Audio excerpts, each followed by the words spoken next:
Liar. Everywhere. On netrootsradio.com.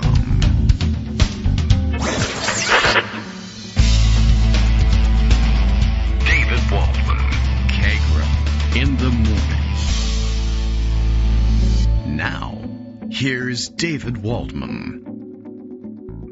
Hey, good morning, everybody. How you doing? It's Thursday, November 21st, 2024. Time for another Coldy's lozenge. This thing still lingers, and, it does a pretty good job of cleaning things up, drying you out.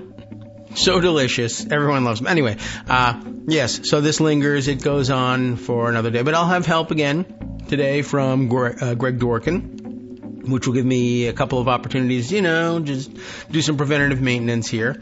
Preventative maintenance going on outside the KITM World Headquarters. It is International Blow the Leaves Away and Pick Up the Garbage Day. So, a little noisy outside the studio, and a little noisy outside in the world as well as, one thing, Donald Trump continues to make terrible cabi-nut picks, and I guess we'll go over the latest there. Remind everybody what you can and should be doing in the way of pushing back against this nonsense. Plus, of course, all the other foolish stories that we'll be saddled with and rounding up from around the country and around the world, as usual. There's all sorts of things going on today. And that's just, that's the case. That's the usual situation during a transition period anyway. Now, of course, we have to deal with, I don't understand. We're transitioning to something we've never done before, or is entirely illegal, or is entirely unconstitutional. There may or may not be the rule of law anymore. There may or may not be truthful reporting by the authorities about what's happening. There may or may not be any assistance available from the media in reporting things accurately, since they may sane-wash everything and whitewash everything. So, bit of a mysterious period we're entering here. And, of course, I guess one thing that has so far held true, it's just not long enough to say that it's a solid theory, but it's not proven yet. But as I've been saying in the last couple of days, one of the major tools of pushback, I hesitate to use the word resistance just because of the way it's kind of been, commercialized, grifterized, but it's the same idea. But delay in everything, and dragging your feet when you can, and dragging out confirmation processes and demanding more and more information. Not that Donald Trump doesn't have an answer to some of that stuff, but, make him produce the answer, make him work out the logistics of circumventing the Senate, see if it works, make him do it. The more you delay and the more you demand that he do the things that he says he's going to do, the more you'll find that he's incapable of actually pulling it off, at least the way he described. He may do it in another shoddy, haphazard fashion that's equally illegal and gets him where he wants to go, but, I don't mind making them think every once in a while and prove to me that you can do it. But at any rate, as I had said, every day's delay is a number of opportunities involved in it. One, of course, every day's delay is another day, as we like to point out, another day closer to death for all of us, but another day that Donald Trump may drop dead. The cholesterol level might just take him away. And sure, we can talk about what that means in terms of succession. But the other thing that, I guess the more mild version of that, is that especially as we're considering cabinet nominees, new policies that he wants to implement, things that they say they're going to do, every day's delay is another opportunity to remind yourself that see if people can come up with counterexamples. There are a few in some weird circumstances, but no Trump nominee or policy that readily comes to mind has ever improved over time. They've never looked better the longer you've considered them. And so here we find ourselves today with yet more detail available about the rapiest of Trump's nominees. And we got the police report out on Pete Hegseth, still waiting for any House ethics report movement on Matt Gaetz, the Republicans on the committee successfully blocked so far the release of that report. We'll see whether that changes over a couple of days. But today we get to digest that police report and take a look at the other weirdos, nuts, and misfits that will be allegedly running the government in the next year. Greg Dworkin is here. I assume you're ready because you called. So let's just say that you are. Good morning, Greg. Good morning. Yeah. Okay. So, in a formal sense, my leaves have been blown and my official garbage has been picked up. So you're lucky. I'm still in the process. Yeah. Okay. Now, when you said police report, did you mean the one on Gaetz or did you mean the one on Hegseth? I meant the one on Hegseth. Well, let's talk about the one on Gaetz because, yes, you're right. The Republicans have successfully blocked release for the moment of the ethics report from the House, but that hasn't stopped investigative reporters from getting leaks. And one leak they got is a document prepared by federal investigators, which bolsters the claim by women who say they were hired for sex by Matt Gaetz. It's because he hired women for sex. You have to have who denies wrongdoing as part of the subtitle, but there it is. This is by Michael Schmidt. Wrongdoing? And I sent you a picture, which is funny weird. If you remember, you have this meme of this guy with the conspiracy theory and the whiteboard and all the strings going to the various and sundry theories. Mm-hmm. That's what this looks like. It does, unfortunately. This is not a spy ring from the Kremlin. This is a Matt Gaetz. It's an aspiring Venmo transactions between all individuals. A few of them, maybe a third of them, are from Gaetz himself, but 2/3 of them, most of them, are from his lawyer friend. Oh, okay. Yeah, he's got a couple of weirdo friends. Greenberg, I think his name is, and he's the one that actually sent the money to most of the women. Yeah, he's the one in jail, yeah? Yeah. Okay, just in case you were wondering. Somebody's serving 11 years in federal prison for this. It's just not Matt Gaetz. Which is just a reminder that Trump may wind up, skating on a lot of this stuff, but his associates won't. He can probably pardon the federal stuff, or will probably pardon the federal stuff, but can't pardon the state stuff. So, Georgia and all those other places who actually have ongoing cases, still his toadies and courtiers are not off the hook, just, to mention. Yes, well, we'll have to see. He'll have to go out of his way to help them, so who knows? Among those who received money from Mr. Gaetz were 2 women who have testified he hired them for sex. The lawyers said payments to the women ultimately totaled around $10,000. Wow. The document obtained by the Times was assembled by, I guess that makes them courtesans, right, for that? I guess so. I believe we say sex workers now. Yeah. So, all right. Isn't that like a class thing? Yes, maybe. I don't know. Like you're a mistress or a courtesan when you get paid like a lot of money like that. Right. Yeah, you get to a certain stage where it's like, this is actually very fancy. Yeah, exactly. Okay. I could the see document that. obtained by the Times. I don't know if 10 it's the same way grand that, poor people are nuts and rich people are eccentric. Right. Document that's a great obtained by example. the Times was assembled by federal investigators during a sex trafficking investigation into Mr. Gaetz, who is President-elect Donald Trump's choice for Attorney General. It shows that Mr. Gaetz and a friend sent thousands of dollars through Venmo to dozens of people who, according to testimony, that is said to have been given to federal and congressional investigators, hence the ethics report in Congress, were involved in sex parties from 2017 to 2020. It's a long sex party. I forget the dates. I'm not Marcy Wheeler. I don't have all of this in my head, so I can just pop it out. But I forget when Matthew Cawthorn was making his accusations about sex parties, what year that was. But I think 2017 would cover it. Yeah, probably. Yeah, he was only in Congress for one term. One long and painful hour. Painful hour. He might not have been there from 17 to 18. He might have been an 18 to 20 guy. I don't know. But he may have covered some of that time frame. It was a very long sex party, as we said. True. Yeah. Okay. Among those who received payment from Mr. Gaetz's friend, the document shows, was another woman who, according to people familiar with details of the case, was 17.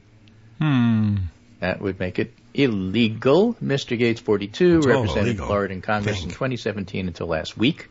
He's denied wrongdoing. Vice President-elect J.D. Vance, who keeps the best company, accompanied Mr. Gaetz to Capitol Hill on Wednesday in an effort to build support. And the document was obtained by the House Ethics Committee, which met on Wednesday amid growing pressure to release it, but deadlocked on whether to do so. Titled Venmo Transactions Between All Individuals as of 9/14/20, the document uses thumbnail photos of Mr. Gaetz, dozens of women, and several other men to show how payments flowed between them. Lines with arrows connect the men and women, showing, among other things, how much Mr. Gaetz and his associates paid the women. Well,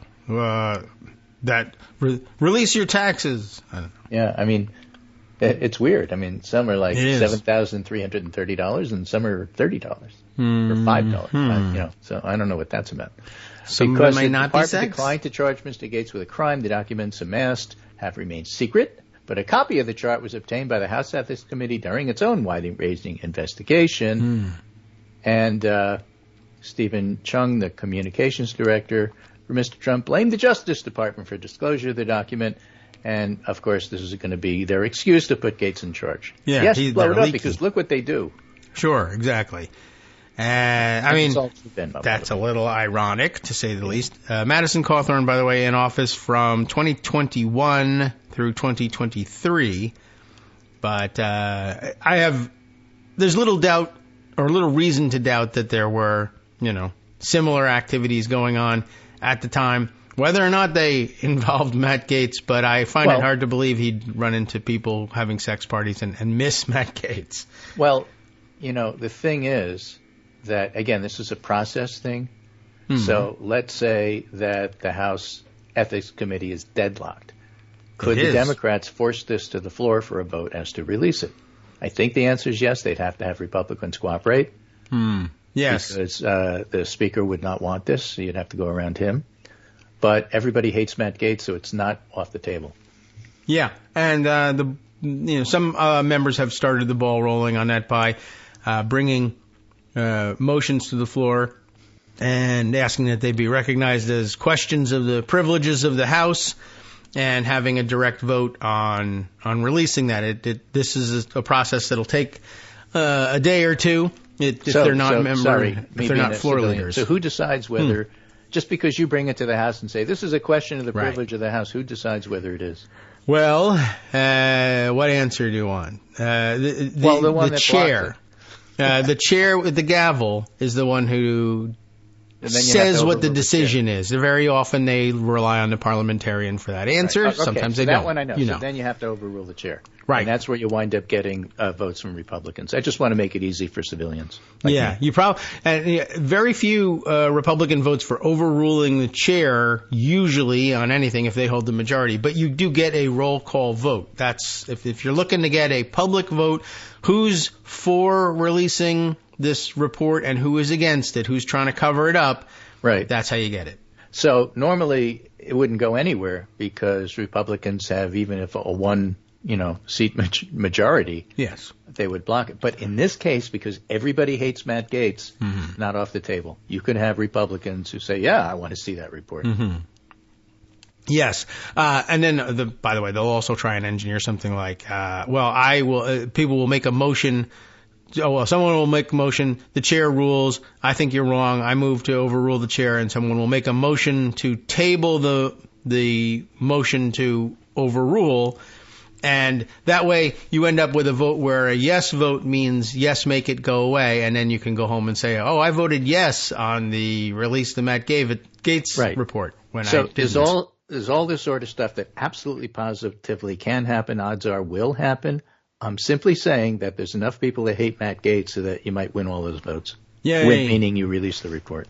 That would be a good idea if we could get that to work. And there'll be pressure from the Republican senators, too, because they have to do the confirmation process.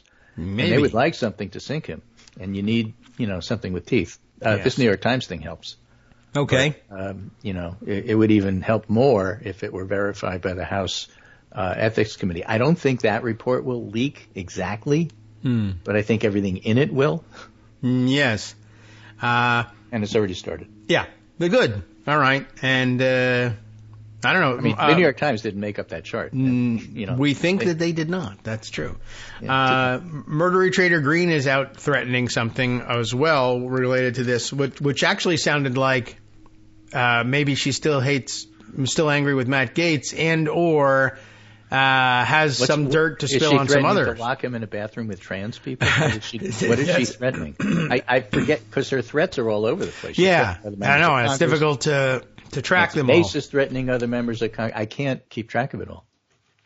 I can't either. And I think this threat was very vague, and I didn't quite understand it. Neither did most people who saw it, but that's because Marjorie Taylor Greene said it. So what she was saying was something like, if we're going to spill the beans, essentially, on the Matt Gaetz thing, which still sounded like she was maybe protective of him. They worked pretty closely together for a long period of time. I don't know if they've had a falling out or not, but that if this was going to happen, that she's got, if we're going to release this report, I've made ethics complaints about a lot of people in this place, and we should release all of them. Yeah, essentially. But it was interpreted as meaning that she had made some of these complaints about fellow Republicans, which is also entirely possible. Yeah. I mean, it's got nothing to do with Gaetz. Yeah, I mean, that may not. I'm not. It's just a ticket into the news. And should do any. I'm just saying, if you guys don't fall in line with what Trump wants, I'm blackmailing you, and I'll release your stuff. That could be. Which I don't think she can. No, but she can't do much of anything. But threatening is what is fun for them, so they're going to do it. Yes. And just to be clear, I don't mean to imply that trans people are something to joke about. I mean that that's their favorite boogeyman, and they use it all the time in all their attacks. They're doing it right now. Millions of dollars. Good point, though. On ads, to do this for the 3 people that still watch TV. Yes. Trump is one of them, so that's what it's about. So speaking of that, by the way, one other thing we should mention, again, that is, wow, that I didn't expect that to happen, but it did. What does it mean? Probably nothing. The International Criminal Court issued arrest warrants for Benjamin Netanyahu and Yoav Gallant for crimes against humanity and war crimes in the Gaza Strip, further making Israel a pariah on the world stage. Nothing new there. I don't think it changes anything. Netanyahu probably looked at them and said, how many divisions does the International Criminal Court have? However, things happen. And I'm not saying that therefore he'll be arrested. What I'm saying is it's really hard to figure out the consequences of things like this. They do have consequences even if you don't know what they are. Later on down the road, something may in fact get tied back to this. So it's of interest. Sure, you never know.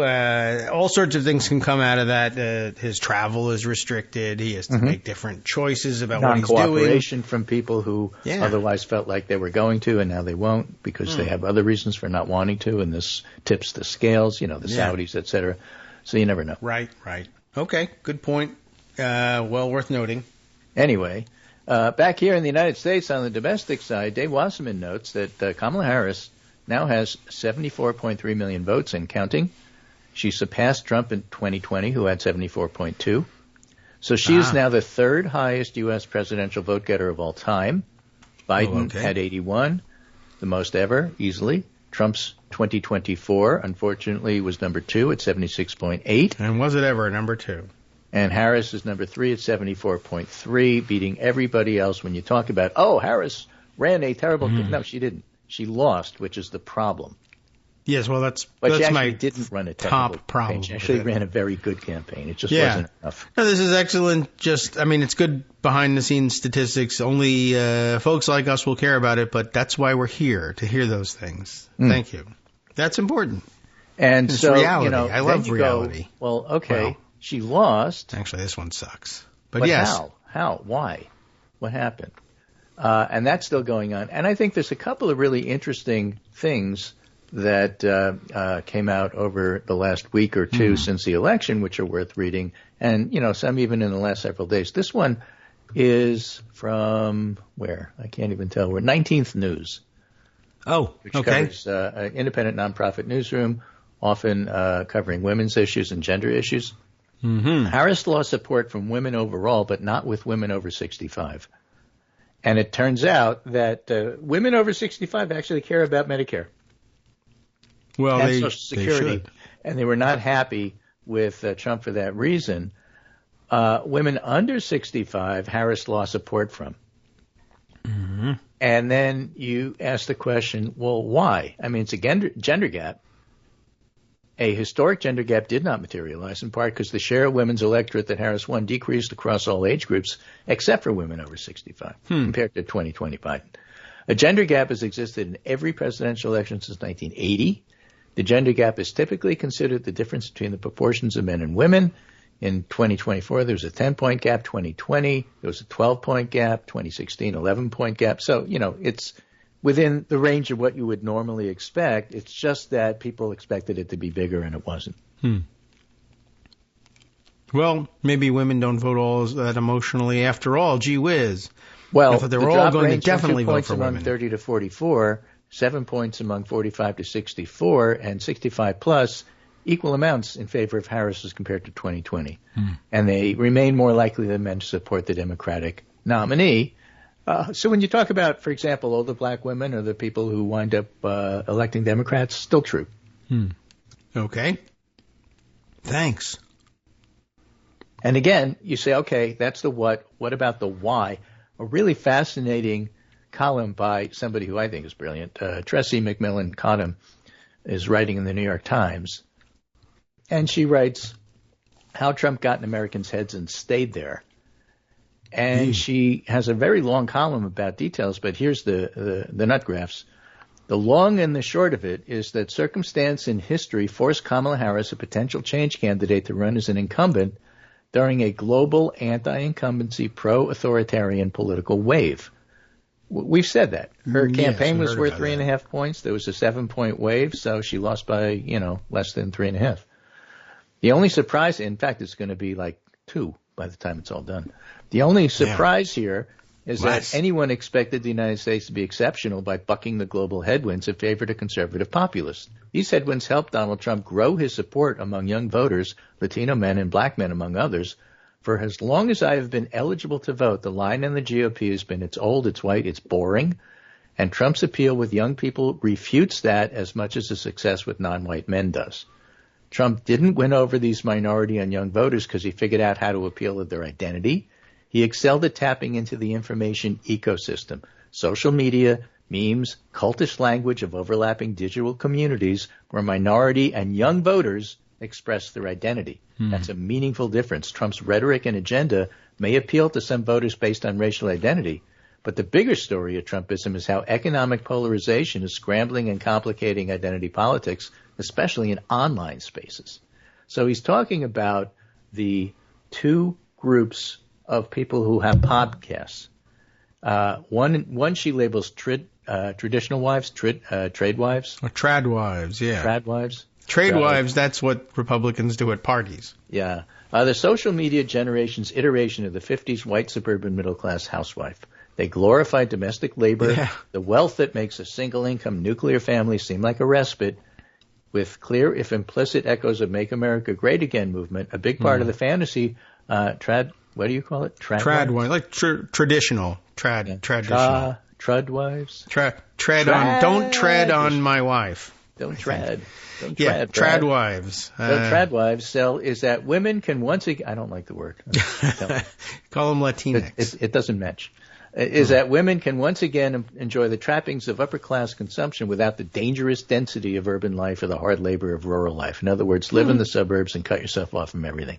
It's a fairy tale, as numerous feminist texts have detailed. A few women who did it have access to that life are often miserable. Stepford Wives stuff. Maybe, yeah. And then she goes into that and in detail. And then she has the podcast bros, and that's the Joe Rogans of the world. Joe Rogan is the Podcast Bro's patron saint, and his brand of infotainment helped create the Podcast Bro playbook. To be a Podcast Bro, you generally must be marginally famous for some unknown reason. Yes, a Kardashian, for example. Mm-hmm. Exactly. Okay. Nobody knows why they're famous except that they're famous. You have to make contrarian ideas out to be intellectualism. In other words, you have to be a Bill Maher, except young. Contrary. No, you don't. Is that contrary enough? No, that's argument. Right.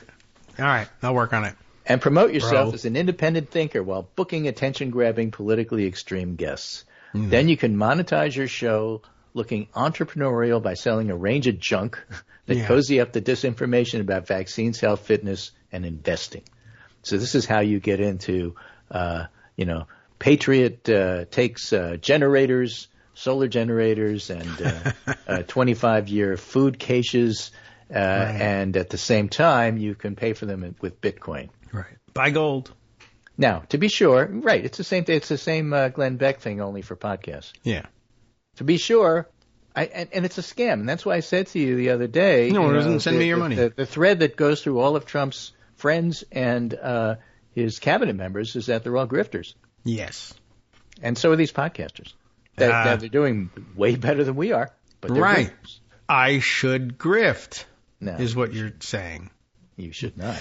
To be sure, all podcast bros aren't Republicans or even conservatives, but this isn't about how people identify politically. It's about the politics on which the podcast bro brand is modeled. Because even left-leaning and center-left podcast bros have the same aesthetics. If you tune out their words, you're still consuming the cadence and texture of the podcast bro style. Think of Pod Save America. The pattern of fresh air sounds like liberalism. The podcast bro sounds like reactionarianism. When Trump talks, he often sounds like a podcast bro. He sounds like his son, Don Jr. Don Jr. is the key to and the ambassador to get Trump into all of these places because Trump is too old to know about anything. Yes. He doesn't know how to work. Barron, to listen to it. Actually. Barron is now old enough to be blamed for things. Yeah, and he does this. This is Don Jr. Don Jr. is definitely involved. Barron is Barron is getting a lot of credit for it from Donald Sr. So he may be lying. He lies about everything. So I want to talk about this a little bit more after the break. Okay. And how it happens, how you fall down the rabbit hole. All right, bro. Basketball, sports gambling. Let's go to the bar. Hi, everybody. It's me, David Waldman. Yes, the same guy who interrupts you all the time. Interrupting you one more time just to tell you again, another reminder that your contributions are what keep this show on the air, and Patreon.com, Patreon.com, is still among the easiest ways to make the sustaining subscription donations that keep us afloat. Are you ready for the pep talk about how our Patreon campaign is still going strong and growing? Well, too bad. Yeah, the plain fact is we actually are headed in the wrong direction, and whereas we once had about 175 monthly patrons, we're now actually down below 150. Time to recruit some more. Not exactly the kind of news I wanted to share, but there it is. For those of you in a position to support the show, Patreon.com does make it easy to make those secure, recurring monthly contributions to do so. Patreon.com/KagroX gets you straight to our donation page. We've been through a lot together. The worst of the pandemic, we hope. The worst of the insurrection, we hope. So go ahead and treat yourself. You don't need an excuse. Give yourself the gift of a little something you enjoy in life. Support the show. And of course, if you happen to prefer using PayPal or even the Square Cash app, we're up and running on those options too. So thanks again, everyone, for all your support. We couldn't, or at least shouldn't, do it without you. Hope you'll be on board soon too. Thanks for all your support. All right, welcome back now to the Kagro in the Morning Show here on Roots Radio. Let's continue with the stroll down memory lane about what happened in the last 12 to 24 hours. All right, Greg, what's up? Again, we're talking about what's going on with the podcast bros. Oh, yes, right. And we're not them. Tressie McMillan Cotham gives an example. So let's say you're afraid of lead in your water because you read about something. Or maybe there was a water emergency in your area. So you start following accounts, whether it's on X or on Instagram or wherever you get your news. Well, and then you buy a water purifier. Okay. And the algorithms then push you into a web of health influencers who distrust the government. So then you get, the generators. And there's a short trip to disinformation about how the state is mostly poisoning your water supply. And haven't you heard that vaccines implant trackers in your arm? And that pipeline builds a lot of community feedback, followers, mutuals, favorites. By the time a sensible person gets to the most egregious rhetoric, there's a lot of people around you saying these ideas are totally normal, which, of course, they're not. Helped by sanewashing from the mainstream press, which treats Robert F. Kennedy as if he's not a complete lunatic. Yep. Happens all the time. So then you on go all back these to the things. regular press and say, oh, even they're saying it. Yeah. The liberal New York Times says and then she says there's an underlying white nationalist thread at play here, and independence is often associated with liberation from a multiracial state, and you get down that too. Mm-hmm. And so influencers can claim to be apolitical, like Rogan does, and of course it's garbage. Yeah. Like everything else. So if you don't want to go down rabbit holes on Tradwife, Podcast Bro, and wellness influencer spaces, it's enough to know two things. First, political polls like left and right don't have any meaning here, and these spaces are racially, ethnically diverse. So you're hitting everybody when you go and do that. Keep that in mind when we get to Phillips O'Brien, which I'm going to get to after one other piece. So that's the basic, and we talked about this before the election, that people who are spending tons of money on commercials on TV are wasting their time because that's not how people get their news. This is how people get their news. Yeah. So The Guardian has a parallel piece, by Sam Wolfson called "Don't Underestimate the Rogan Sphere. His Mammoth Ecosystem is Fox News for Young People." Podcasts like Joe Rogan's and Theo Von's aren't on the fringes. Their blend of off-the-cuff, Trump-leaning commentary, just like ours is off-the-cuff, anti-Trump leaning commentary, blurs traditional lines between, or should I say, trad lines. Yes. Trad lines between left and right, and offers listeners companionship. So people listen because they're lonely. Yeah, well, that's probably true. Right? And take Theo Von, a mullet-sporting comedian from Louisiana who looks 25 but is actually 44. In his post-election episode, he chatted with Matt McCusker, another podcast host. Both men held loosely liberal values but had sympathies with Trump. Vaughn said he was concerned the American Israel Public Affairs Committee, or AIPAC, and lobbyists had infiltrated the Democrats.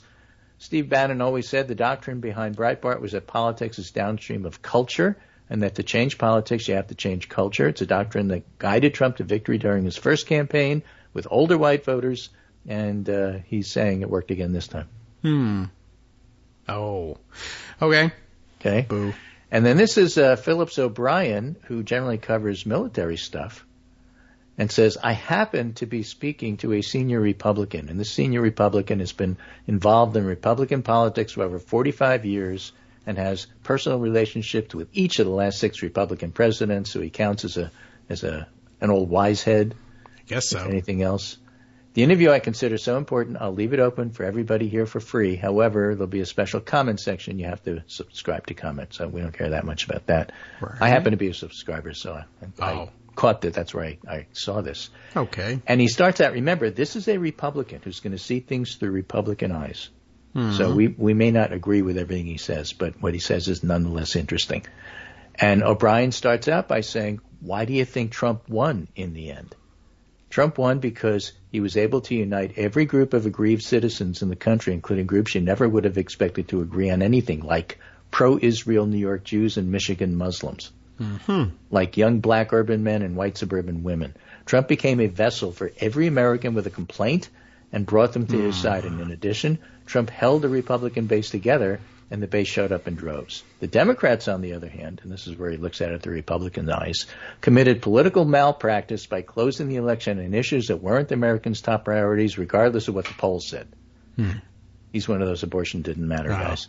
Okay. It frickin' did. It just, got overwhelmed by other things. Or were distractions from the real issues. His real issues, because he's a male, a Republican, white, old male, elections are won and lost in the economy, war and peace, and perception of safety.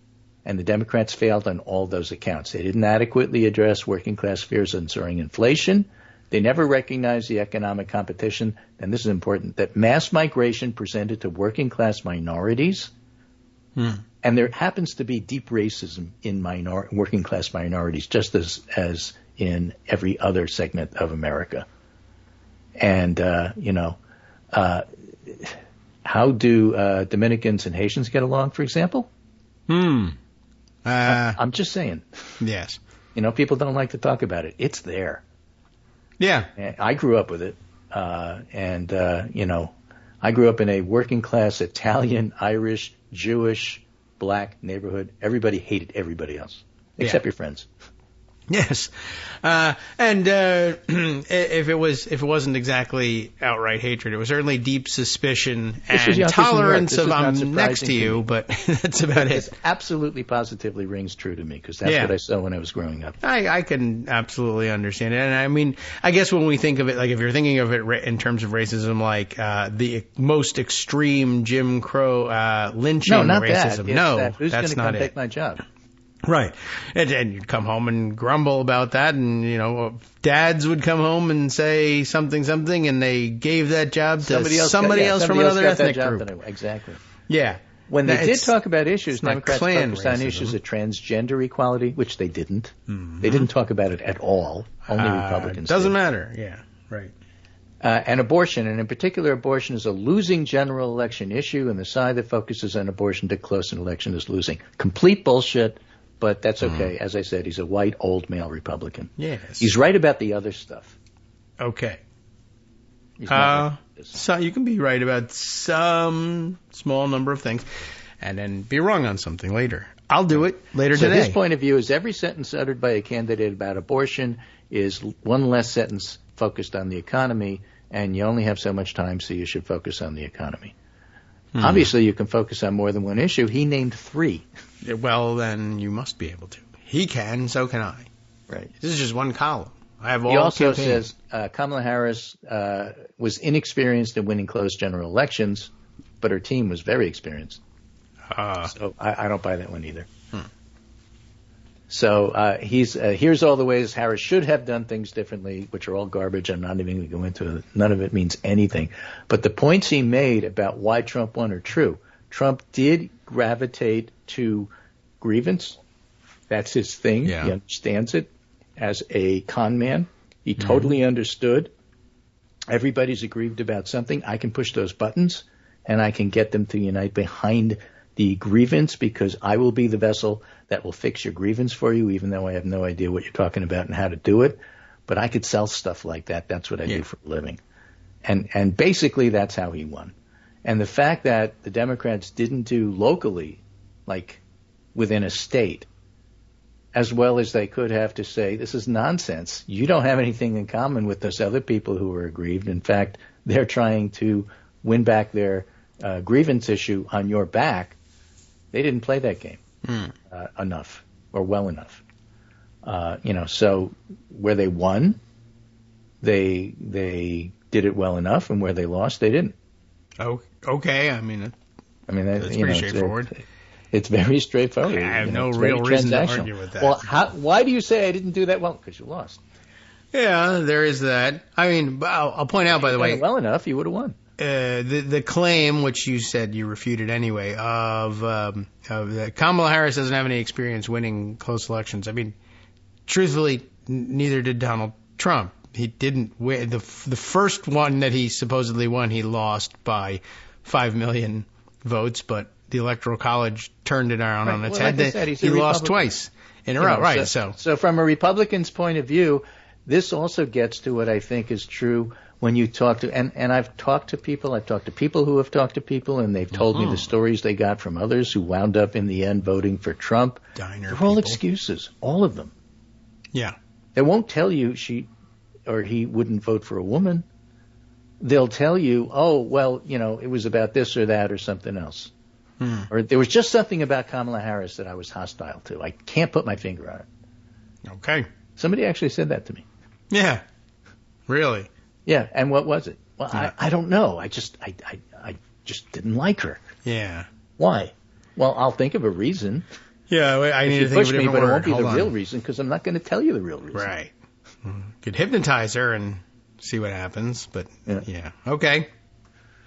So I just think all of that was enlightening. Okay.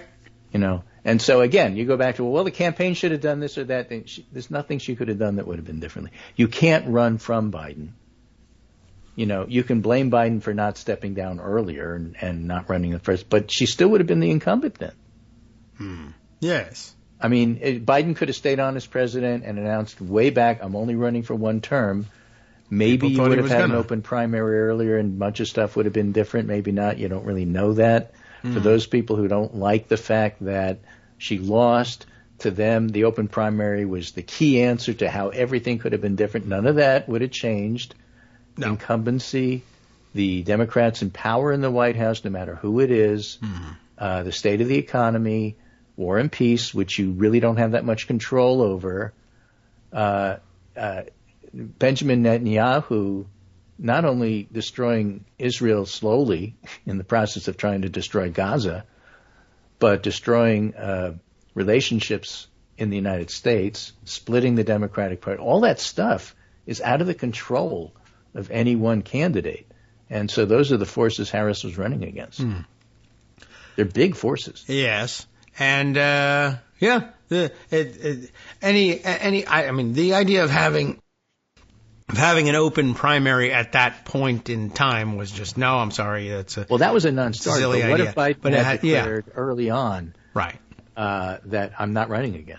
Whenever he declared he was running again, what if he said I wasn't running again? I don't know. But what would have happened was they would have nominated somebody who would have then been labeled the liberal, communist, atheist, socialist, Harris. most leftist Harris would have been the nominee regardless. It just maybe. There would have been a lot more infighting and a lot more bad feelings. I guess, Bernie versus Hillary. It's a pretty good guess. But yeah, so for the fantasy football journalists who thought somebody else was going to nominate your sitting vice president? Yeah, I don't know how. But supposing they had imagined some other perfect candidate and in fact got them nominated. Okay, that person's name is what? Now, you know what? Don't even tell me. They're a communist, fascist, liberal, whoever it is. He's going to run great in Michigan. Wow. So Josh Shapiro is now the most liberal leftist candidate the Democrats have ever run because that's the way the rules work. Right. You just get that label and then they would lose and then everybody would say, he ran a bad campaign. He didn't counter the propaganda that he was a liberal communist. Well, that's the way it goes. Let's go to some diners. Right. And one last thing this very tied-in Republican guy said, which is really scary. Oh, okay. Phillips O'Brien said to him, when you look at the group around Trump, who'd you say are the most influential people?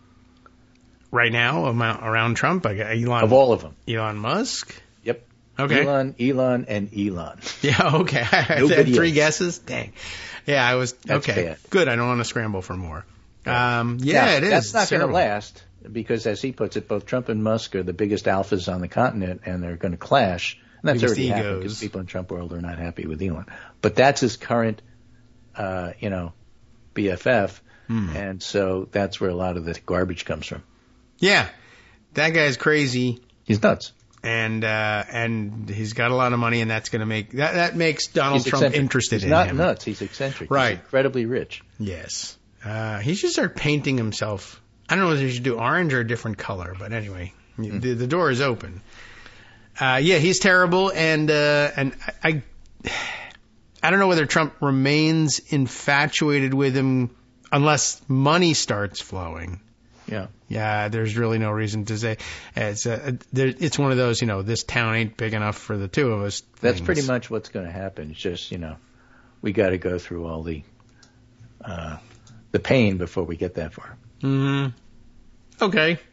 I mean, not so okay. But we know what's ahead of us. Yes.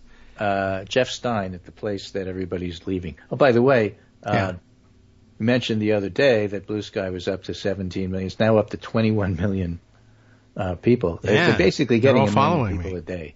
Somehow. And, there's a lot, the servers have crashed. People are very tolerant of it, but these things have happened. There was one time I opened it up and it wouldn't give me any of my contacts, my people that I'm following. Yeah, that's not so bad. We have problems, come back later.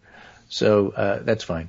You still can't do Twitter group chats in the DMs. You can't post pictures in the DMs.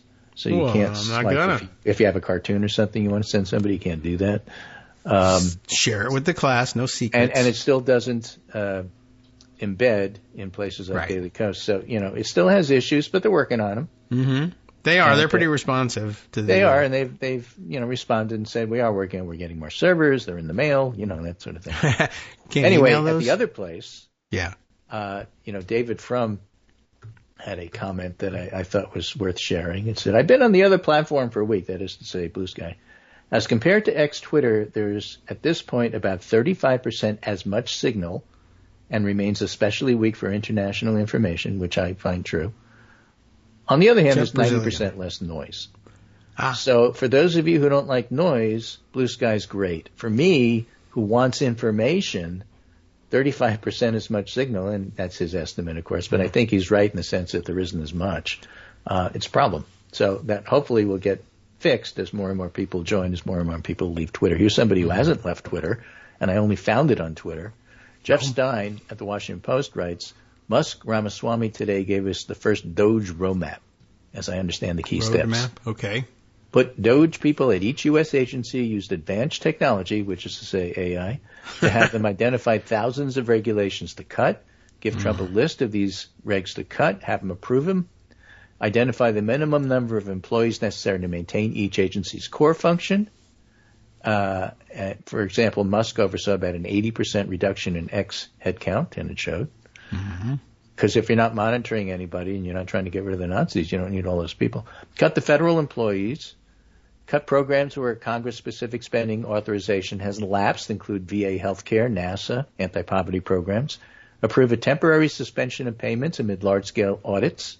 Assert POTUS authority to stop spending, and all of this without Congress, and fight whatever you need to in the courts. That's the plan. Well, it's a plan. It's bad. I mean, so we were talking about the ultimate bad being defying SCOTUS.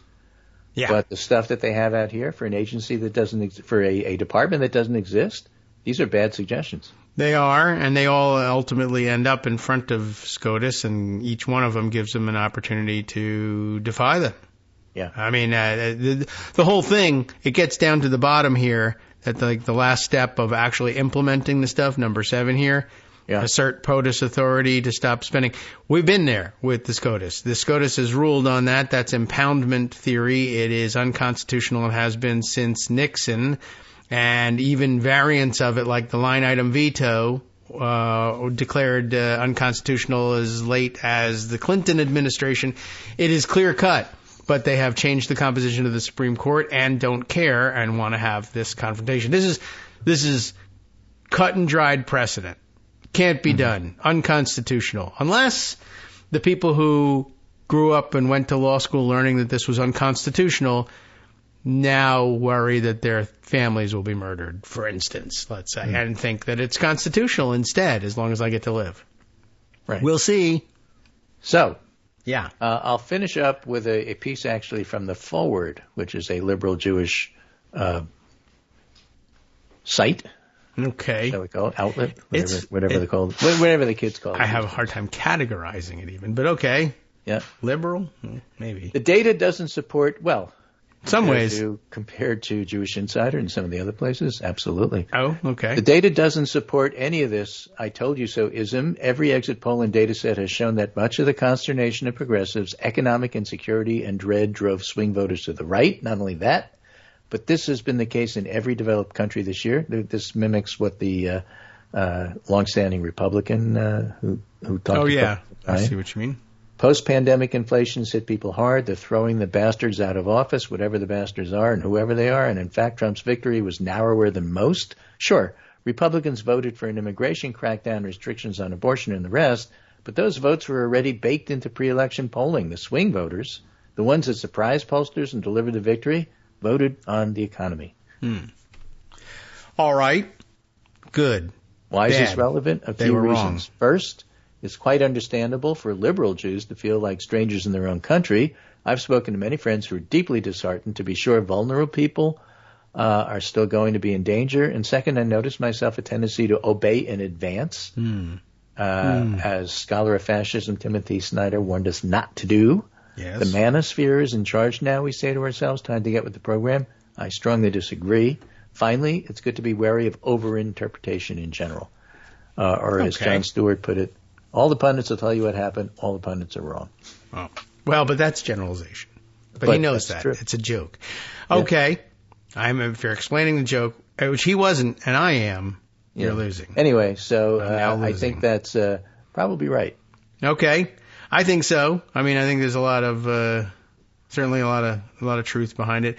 Oh, you know what I wanted to get your reaction to? Did you see where Trump on his special little place or whatever, calls for the investigation and maybe the arrest and torture, I don't know, of Ann Selzer.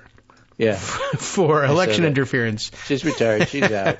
Yeah, I don't know if that's going to help, but that was like astonishing. Like we were really getting down to the idea of, I think he's already forgotten about that, which is great, fine. But yeah, I mean, in reality, there should be backlash against saying such things, but it's not the reality of Trump world. He's moved on to the next outrage. It just wanted to make sure that you saw that. If you get your poll wrong and it doesn't matter because the other person wins anyway, and if the other person is Donald Trump, he gets mad and says, "You said I wasn't going to win. I want you arrested."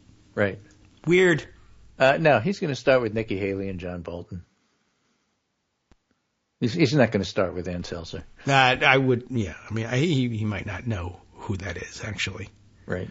So ultimately, all right, but it was interesting and just an opportunity for him what you have with egg creams. Yeah, exactly. And boxes, you bet. He'll have. Oh, yeah, we used to have that in the refrigerator. Okay, well, brings us back a ways. He'll forget who that is. He may not have known when he said it, and But I just want to put that on the record because, we talked a lot about her in the days leading up to the election, and she blew that last one. Now she's in danger.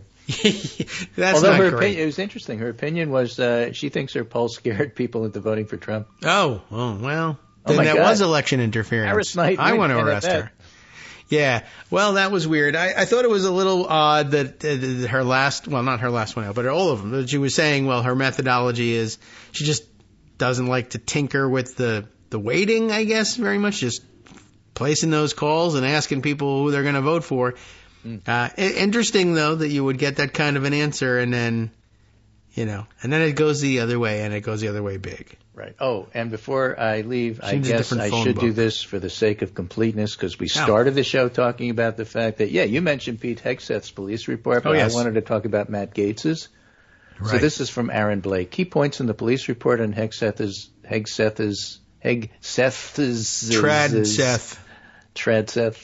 alleged sexual assault. It was first reported by a nurse, not the accuser. And the accuser suggested she might have been. Oh, yes, that's right. I Police, see what you mean. medical people are required to. Right. She did the thing she was supposed to do. She had showed up at the hospital for a rape kit. Still wasn't an emergency filing anything, though. Two other women at the event said Hegseth placed a hand on their thighs and invited them up to his hotel room. Yuck. So I think it was Kevin Cruz on Blue Sky who said something along the lines of, they're sending us to the cabinet. They're rapists. They're criminals. They're not sending us their best. Yeah. Well, it's true. I read it, and it's troubling to be sure. Some of the details had already come out, but some of them were reinforced with a couple of extra new details that just makes it. I mean, keep in mind, please, in the minute we have here, well, we got a little bit more than a minute, but Pete Hegseth is hitting on the women at the bar and he's putting his hands on them, putting their hands on their thighs and telling them to come up to his hotel room. This is a women's conference that he's at. This is a Republican women's conference he's gone to. And what he's doing is harassing the women at the women's conference, which, I mean, you might ask yourself, why is Pete Hegseth being invited to speak at a women's conference? Well, that's on the Republican women for not inviting somebody else to speak. But that's what he's doing. I mean, there's more, but wow.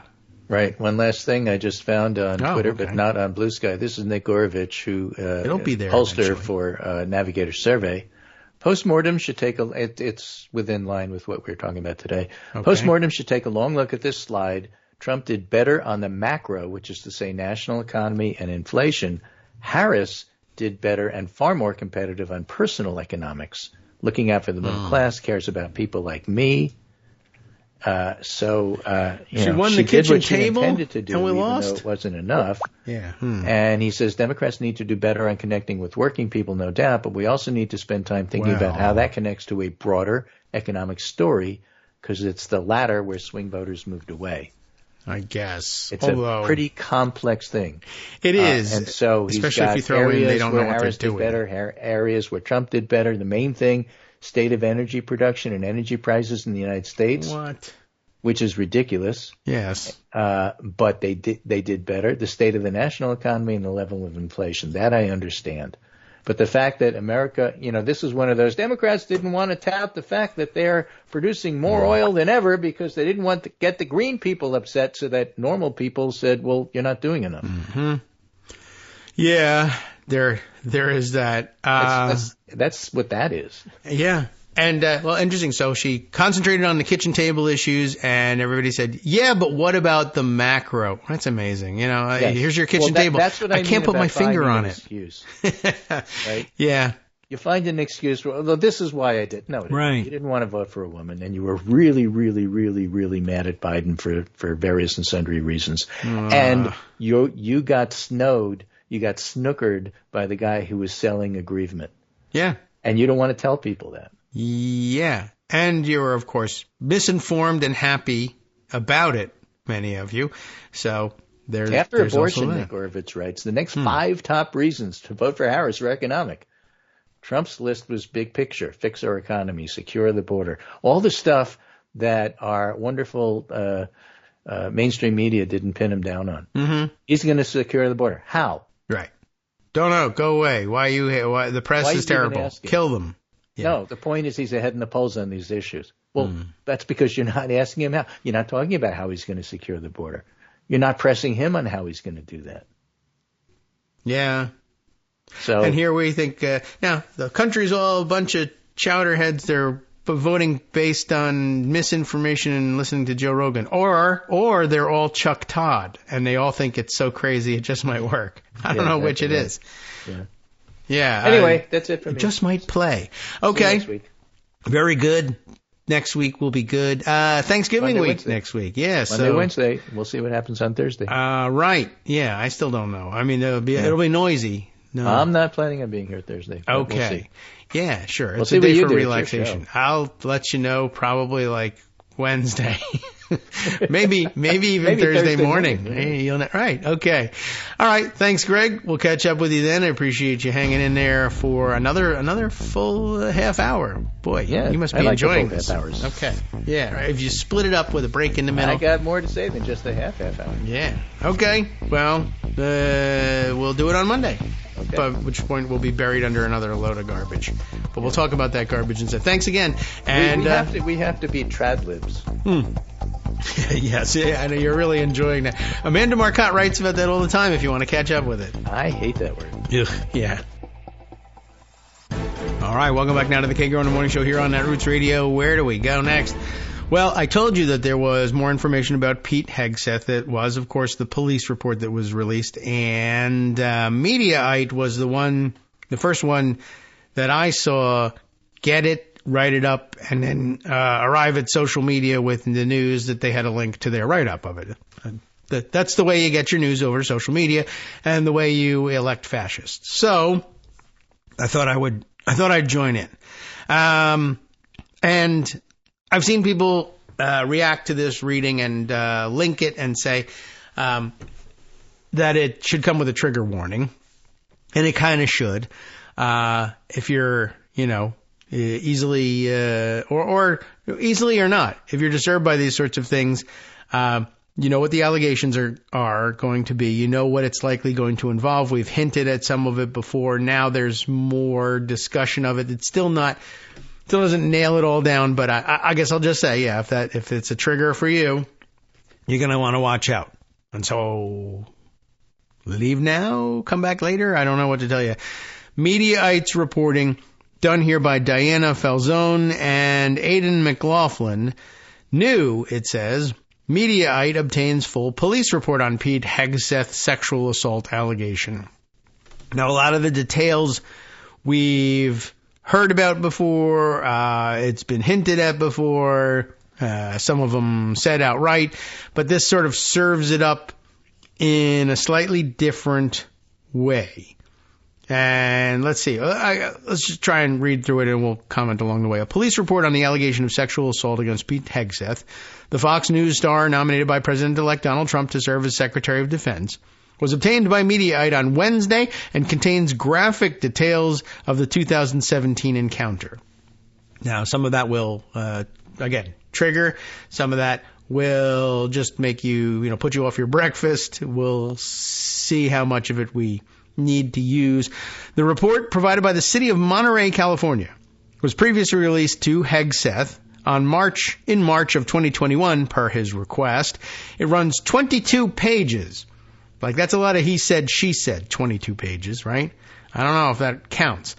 22 pages, and details the allegation leveled by a woman who claimed in 2017 that she was sexually assaulted by the cable news star at a Republican women's conference.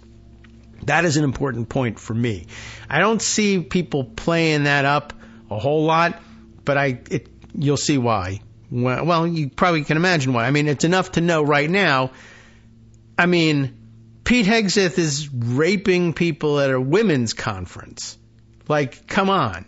Yeah, I mean, I know Republicans are always deriding safe spaces, but Republican women in Congress, the lunatic Republican women in Congress right now making a big stink about, oh my God, a transgender person might want to use the same bathroom as me. I'm so in danger from sexual assault. So we're going to strictly patrol who can go to the bathroom here and there and the other place.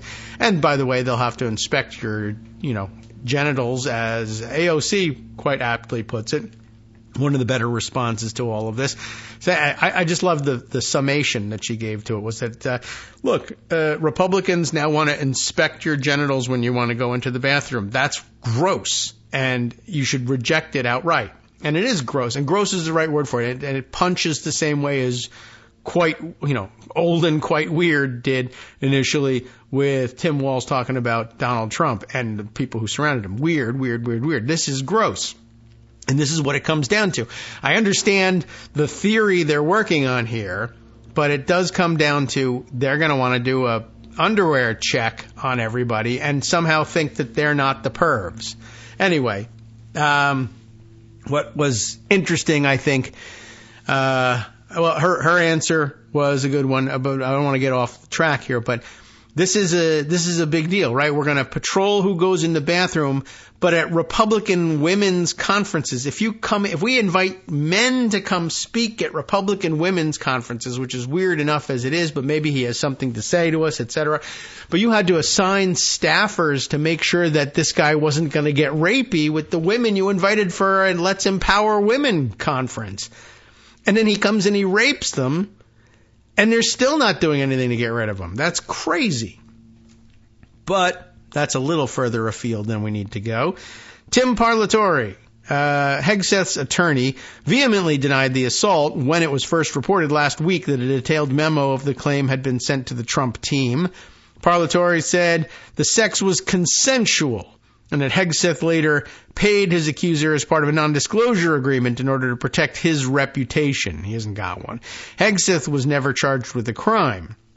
In a new statement to Mediaite in light of the full police report, Parlatore said, "This police report confirms what I have said all along, that the incident was fully investigated and police found the allegations to be false, which is why no charges were filed. The report includes accounts from several police officers who spoke with Hegseth, his accuser, who remains anonymous and was identified throughout the report as Jane Doe, and others present at the conference, which took place in October of 2017. According to the report, the police were first made aware of the alleged sexual assault when Doe, who was 30 at the time, submitted for a rape kit exam at a local hospital. A nurse, as Greg was telling us, a nurse from the hospital called an officer at the Monterey Police Department and reported the assault claim. That's procedure. You have to. Days later, police spoke with Doe as part of their investigation. Doe said she spoke with Hegseth on the final night of the conference, during which attendees were drinking in a suite and at a bar at the hotel. Doe told police that Hegseth was flirting with women and putting his hand on their legs at the conference, and this prompted her to tell Hegseth she did not appreciate how he treated women. This is interesting. There's not much mention in this summation of her being a minder for him, but we did see that claimed in earlier reporting about it, and it's not inconsistent with what's going on here. But again, this keeps coming up, and this is a Republican women's conference, so there's, some chance that it's actually true that that the women there might be speaking up. They're at a women's conference. We don't appreciate being treated this way at our own conference. So he says, or she said, that she told Hegseth she didn't appreciate how he treated women. Two different women who also attended the conference, and it's a Republican women's conference, and who spoke with police, said that Hegseth put his hand on their legs, just as she said they did, and asked them to come back to his room on separate occasions. One of the women who worked at the conference, not only are you at the conference, you're working there. You're an employee of the Republican Women's Conference, and you're being sexually harassed right there. Well, she told police that she told Hegseth the physical contact was not acceptable. She said she then called over Doe to act as a buffer so that he would not continue to pursue her at a women's conference. Now, at some point after midnight, Hegseth and Doe had an argument outside the hotel by the pool, according to the report. Doe said it was over his treatment of women. Hegseth, in an interview with police, said he did not recall the argument, but there it is, and I believe it's on the security cameras there. So it did happen. Police spoke with a staffer at the front desk at the hotel who said that around 1:30 a.m. that night he received multiple complaints about a couple causing a disturbance by the pool. That seems to connect, right? That works. There he found Doe and Hegseth. And Hegseth began to curse when he tried to speak with them, according to the police report. Hegseth told the hotel worker, ready for this one? This will bring you right up into the current moment. Hegseth told the hotel worker he had, quote, freedom of speech, while Jane Doe told the worker they were Republicans and apologized for Hegseth, the worker said. There's a lot wrapped up in that one. So one, of course, Hegseth saying, it's a free country. I got freedom of speech. I can do anything I want. And we were here for a noise complaint. I can make as much noise as I want. That's what the Constitution says. All right, great. Point two. This is interesting, too. You guys are making too much noise. You're going to have to cut this out. And she says, that's okay, sir. We're Republicans. Now, I think what she means there is we're here attending the conference. And, something to which I would say, I know you're here attending the conference. You're doing it too loud. That's the problem. I mean, I don't care why you're here. Shut up. But, whatever. Okay. But what if it does mean that, you're breaking all the rules. You're disturbing people. Don't worry about it. We're Republicans. Oh boy. Okay. Maybe. And then, though, apologizing for Hegseth, which is, of course, exactly what Hegseth and his lawyer are hanging their hat on and would hang their hat on in court, along with what happens next. Well, she apologized. She was covering for him. Well, nothing had happened yet. Nothing terrible. Hands on legs. That's not great, but she broke it up. She's apologizing for him. Bad news. Now, the hotel worker said Jane Doe then led Hegseth away. The other reporting, of course, where she was supposed to be a minder of some kind, and her claim, I'm dragging him back to his hotel room so I can push him in there and he can collapse drunk on the bed and stop bothering people. But Jane Doe then led Hegseth away. He said, the hotel worker, Hegseth appeared very drunk, while Jane Doe was standing on her own and seemed coherent. Surveillance video reviewed by the police from around 1:15 a.m. showed Doe and Hegseth walking towards the pool, their arms locked, and Doe, quote, appeared to be smiling, per the report. And here is where people are grinding their teeth into powder over this. There's a number of reasons. One, appeared to be smiling on a security cam video in the dark by the pool. I don't know how clear that is. 2, I don't know that you can tell the difference between a smile and a grimace. 3, I don't know if you can tell the difference between a smile that's genuine because somebody is happy and a smile that a woman puts on when she's in danger of being attacked or raped, or is trying to prevent someone else from being attacked or raped and just trying to keep up appearances. Out comes the hotel employee, right? It's okay, we're fine. We're Republicans, by the way, and I'm apologizing for him. The smile has more to do with the apology, and please let's not make this into something more than it has to be. Can I escape without being harmed here? More than anything else. But here are the police saying it's probably not a crime. There's all this other evidence, but here it looked like she might be smiling, so, there's that. Arms locked. He's stumbled down, fall down drunk. That's why their arms are locked. Doe told police that she had been drinking that night and told the nurse that she believed someone had slipped something in her drink. Well, now, it's really interesting, and it doesn't say anywhere in here that she even had an inkling that it was Hegseth that slipped something in her drink, but someone slipped something in her drink, which is really all we need in order to pause at this point and then say whether it was Hegseth or not, but it's certainly, the implication here is that it's Hegseth, right? Hegseth is the one hitting on everybody that's moving, hands on the thighs, come back to my room. Somebody's slipping things in people's drinks. Could it be that there's more than one super perv at this party? Sure, absolutely, 100%. It's a Republican conference. But it is a Republican women's conference. And what I wanted to say here is that the strong implication is that it's Hegseth, but even if it's not, you want the definitive notion of what a Trumper is, the most crystalline example, the definition of what it means to be a MAGA man Trumper. That is the kind of person who brings roofies to a women's conference.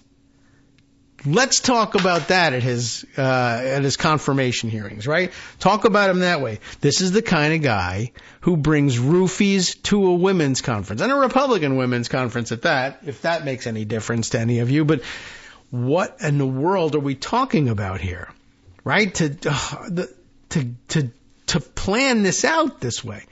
Again, I have to say, this doesn't say it was definitely him, and it doesn't say it was definitely his stuff. It could have been somebody else brought it, and he got one, and he put it in a drink. It could have been someone else put it in a drink, and Hegseth did know, didn't know, I don't know, doesn't matter.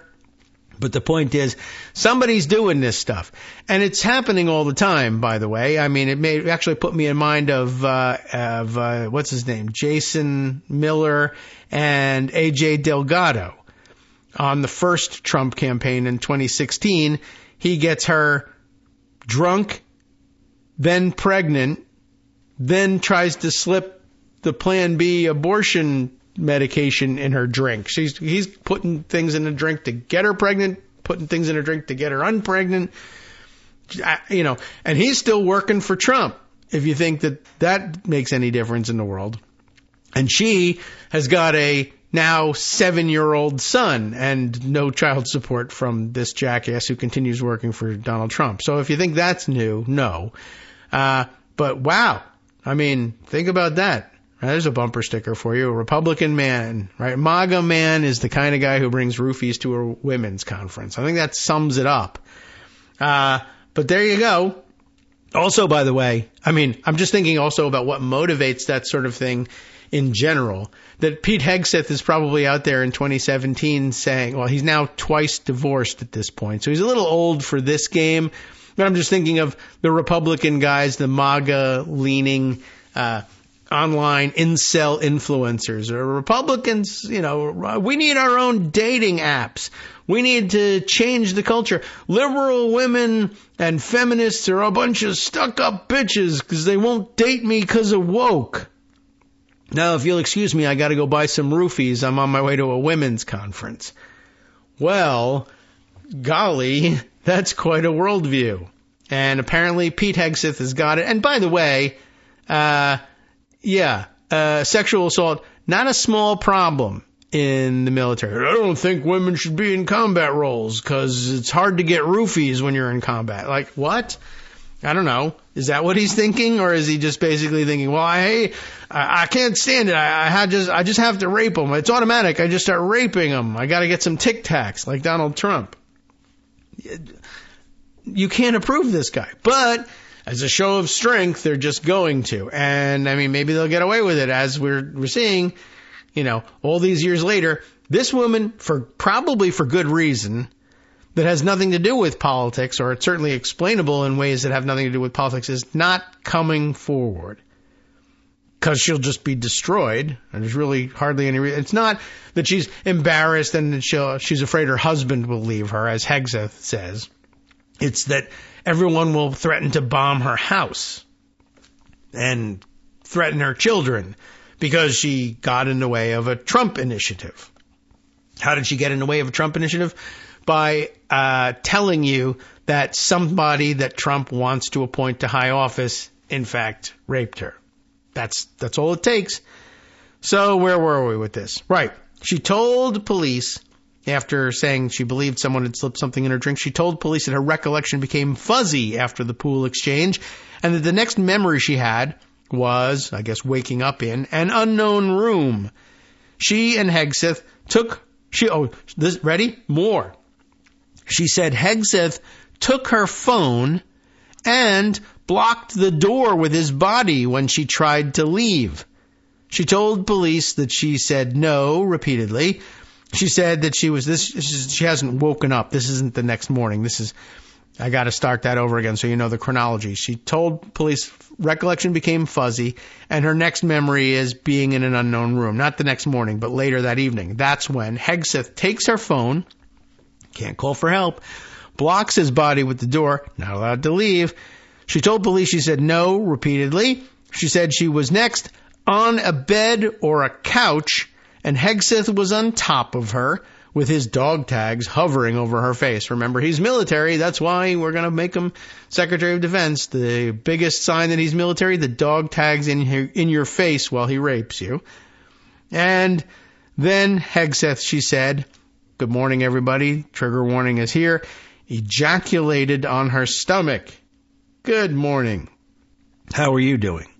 She then said, pardon me, I'm all sorts of issues arising here now.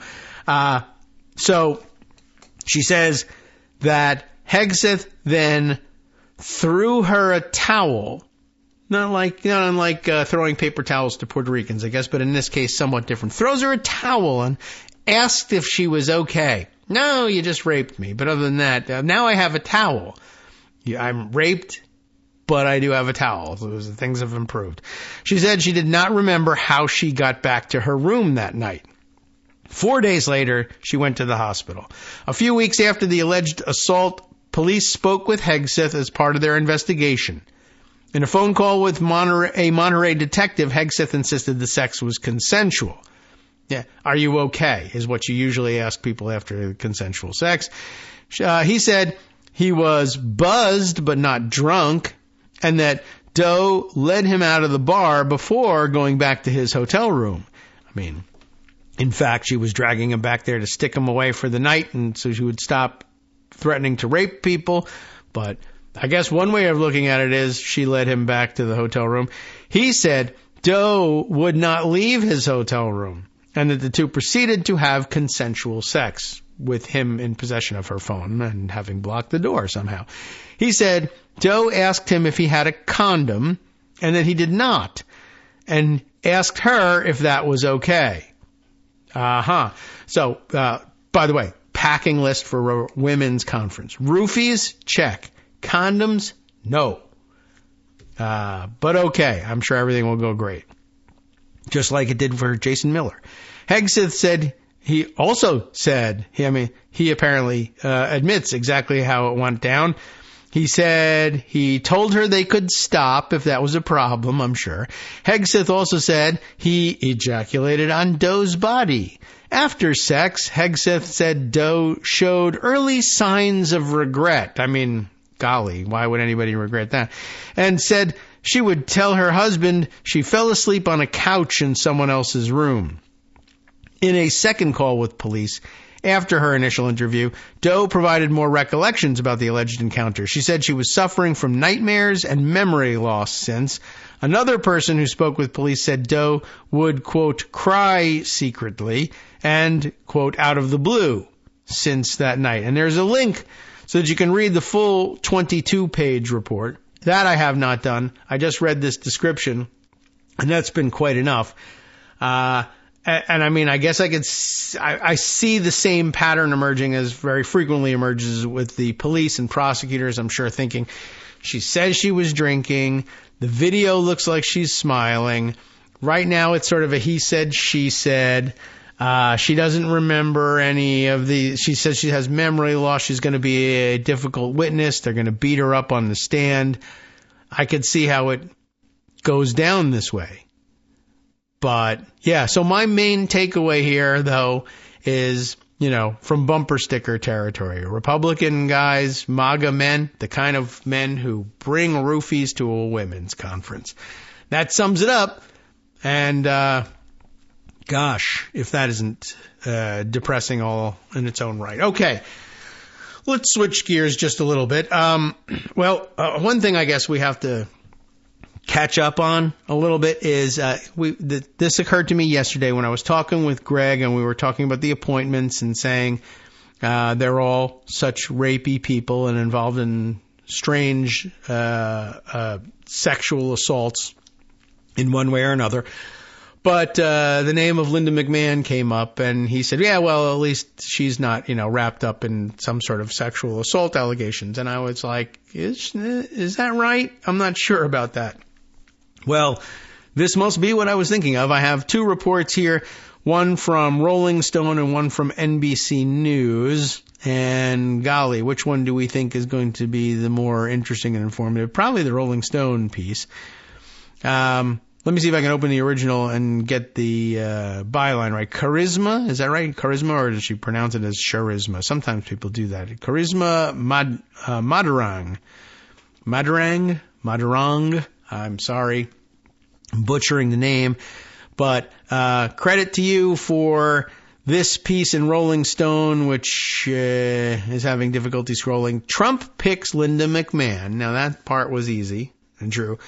But she was apparently named in a quote-unquote ring boy sex abuse case.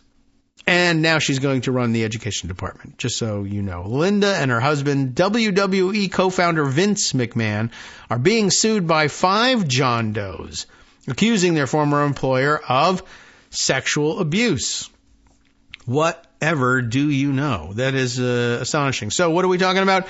President-elect Donald Trump nominated his transition co-chair, Linda McMahon, to serve as Secretary of the Department of Education. She's kind of Dick Cheney'd her way into the job here. McMahon, a major Republican donor and former CEO of World Wrestling Entertainment, the WWE, as you know, headed the Small Business Administration during Trump's first term. After donating a reported $814,600 to Trump's campaign as of July, McMahon was made transition team chair in August. Let's see. Trump saying some dumb praise for her comes next. We'll skip over it. The news arrives amid a lawsuit filed against Linda and her husband, Vince McMahon. The couple co-founded WWE and were named in a civil suit filed in October by 5 anonymous plaintiffs who worked as ring boys for the company as young teenagers in the 80s. Now, I've seen some WWE, back then WWF, productions on television. I don't recall ring boys. I don't recall ring anythings, but I mean, I know that in the boxing world, they would sometimes have ring girls. They'd have women who would, you know, dress up in some provocative type outfit and then walk around with the big card with the number of the round that was coming up, you know, and she would walk around inside the ring and show everybody that round 6 was coming up. But if you're going to tell everybody that information, first of all, most people can figure that out, or they don't care. But if you lose track, that's one way of keeping score, what round you're in. And you might as well have somebody do it in a skimpy bikini, too, while you're at it.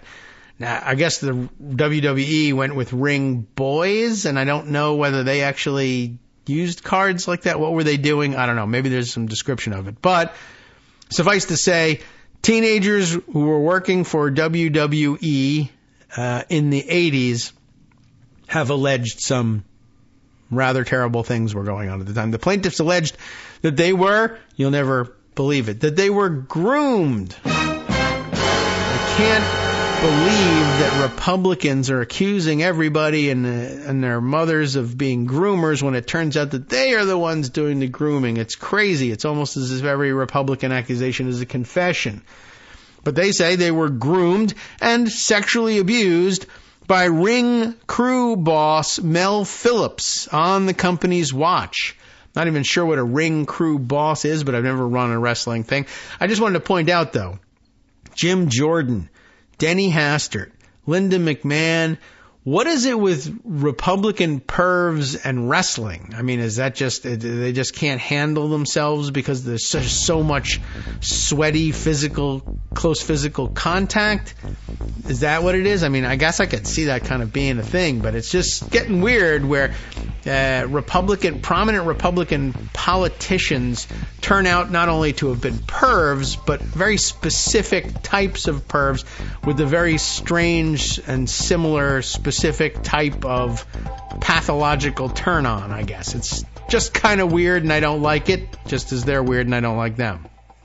Hi everybody, it's me, David. Let's change things up from the old fundraising pitch for just a minute and talk instead about how you can be a part of our show. If you've got a smartphone or any other electronic recording device, why not sit down and record a segment for us? Read us an important article and give us your take. Or read one of your own original essays, or even just give us your commentary on something you'd like to share that's important to you. Then send the file to me at kagrox@gmail.com and I'll try and work it into the show. Short segments, a few minutes in length, that are easiest to fit in. And of course, I can't always guarantee that I'll be able to play everything, but if you've ever shouted at your radio or TV about something you wish was being covered, here's your chance to change that. Make the show your own. Send your submissions to me at kagrox@gmail.com. All right, welcome back now to the Kagro in the Morning Show here on Netroots Radio. Still, making our way through this time, the story of how Linda McMahon got herself caught up in accusations of sexual abuse. Here's what remains here. As CEO, Linda spearheaded WWE's transformation from a small wrestling entertainment company into a publicly traded media empire. She stepped down as CEO in 2009. Vince McMahon is facing separate allegations of sexual abuse and trafficking. I didn't even realize that. In January, Janelle Grant filed a lawsuit against Vince. WWE head of talent relations John Laurinaitis, maybe, and the wrestling company itself, outlining years of alleged sexual assaults. In May, Grant's attorney said she agreed to pause her case pending a federal investigation. So that's of some interest. Let's see if there's any more detail or clarification in the NBC News report that I pocketed on this subject, because it's still a little unclear exactly what's going on here. Vince McMahon and WWE accused of allowing rampant sexual exploitation of young boys by an announcer in a new lawsuit. Defendants, it says in the subheader, were fully aware of the systemic and pervasive abuse and did nothing to prevent or stop it, the law firm representing the claimant said. So a little more parallel there again to Jim Jordan and I guess in a way to Denny Hastert as well, that just it's all about looking the other way. Patrick Smith is on the byline for this NBC News piece. Vince McMahon and WWE have been accused of knowing about and failing to stop the sexual exploitation of young boys by a ringside announcer in a lawsuit filed on behalf of 5 alleged victims on Wednesday. The suit, filed in Baltimore County, Maryland, accuses McMahon and his wife Linda McMahon, the World Wrestling Entertainment and its parent company TKO Holdings, of allowing the, quote, open rampant abuse of so-called, quote, ring boys as young as, and what are they even doing working at all, much less being groomed and raped, as young as 12, who acted as assistants to ringside announcer Melvin Phillips Jr. in the 1980s and 1990s. And I didn't watch wrestling closely enough to have any real recollection of who Melvin Phillips Jr. actually is, but I don't know.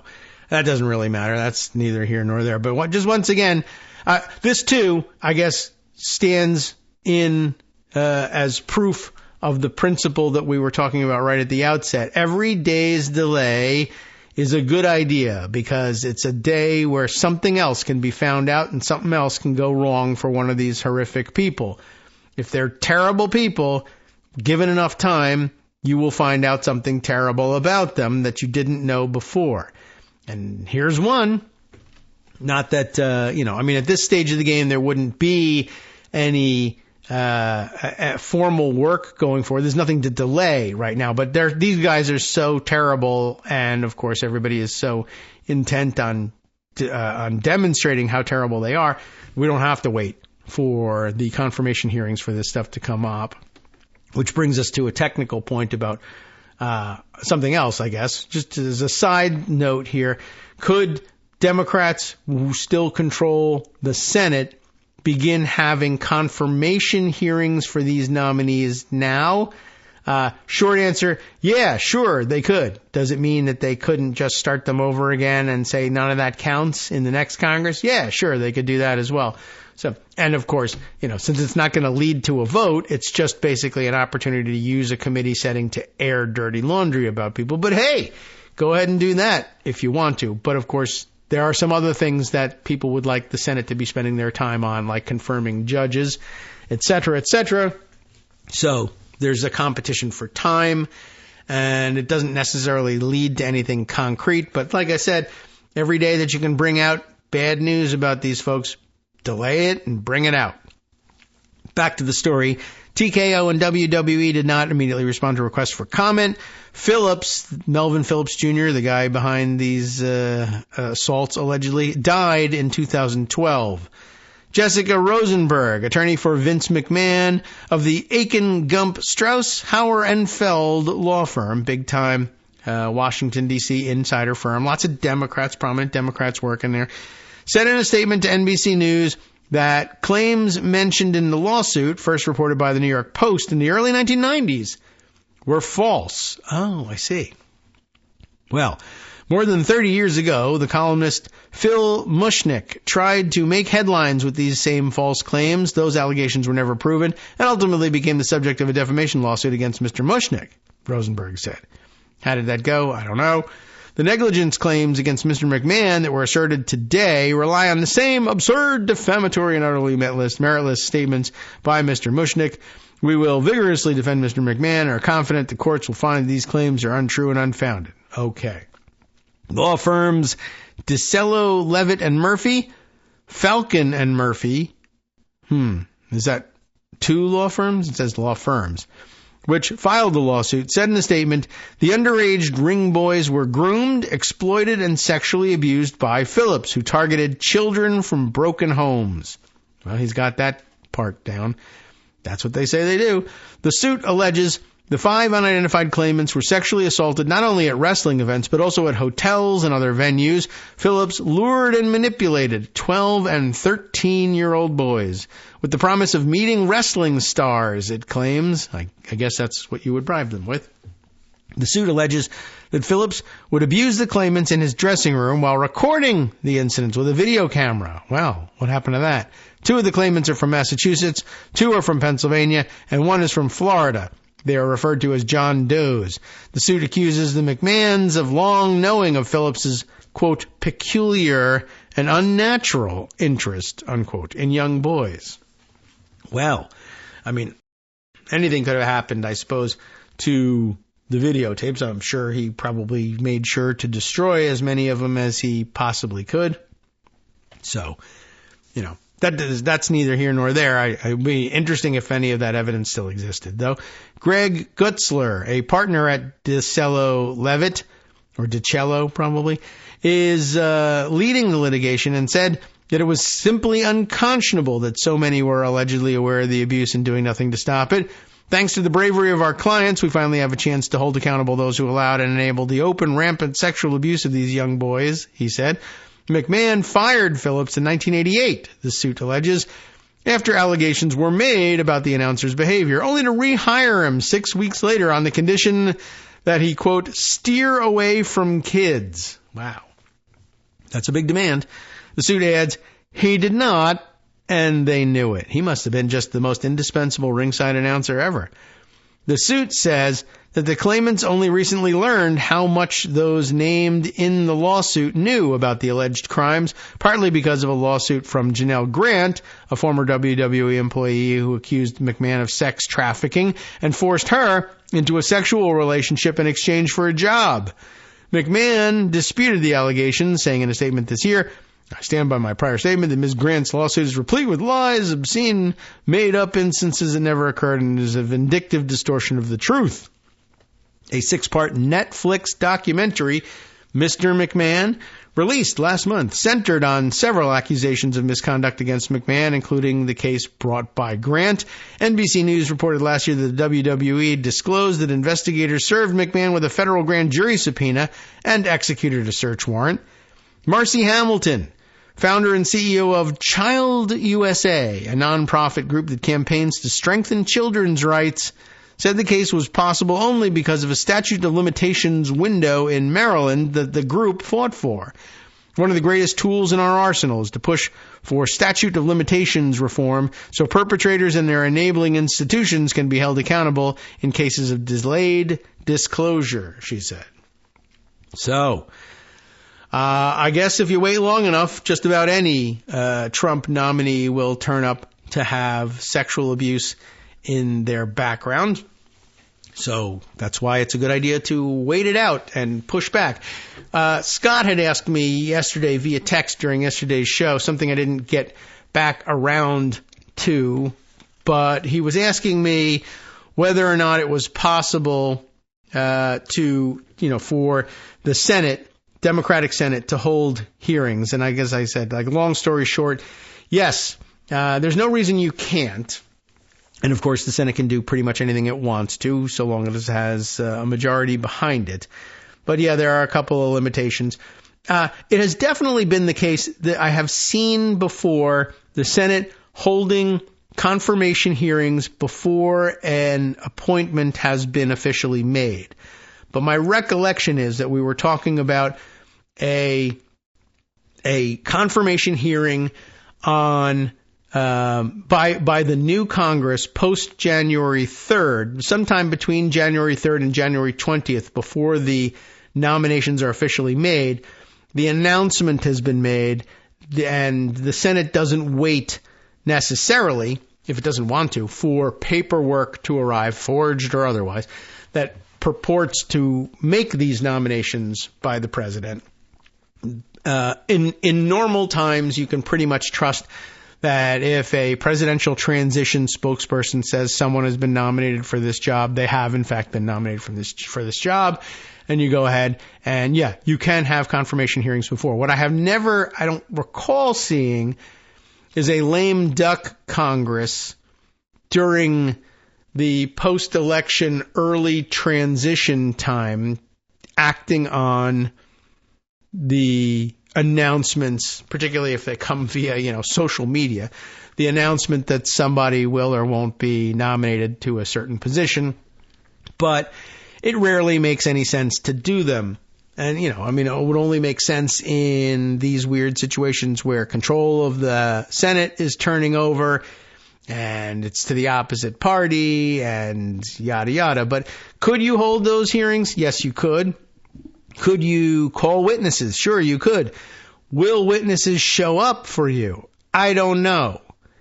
Ordinarily, everybody shows up for confirmation hearings because they're important and you understand that the Senate has this role and it's a make or break moment.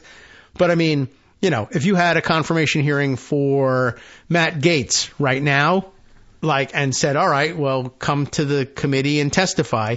And he says, no, I'm not coming to this stupid committee. First of all, if I go at all, I'm waiting until after January 3rd when it's a Republican-controlled committee.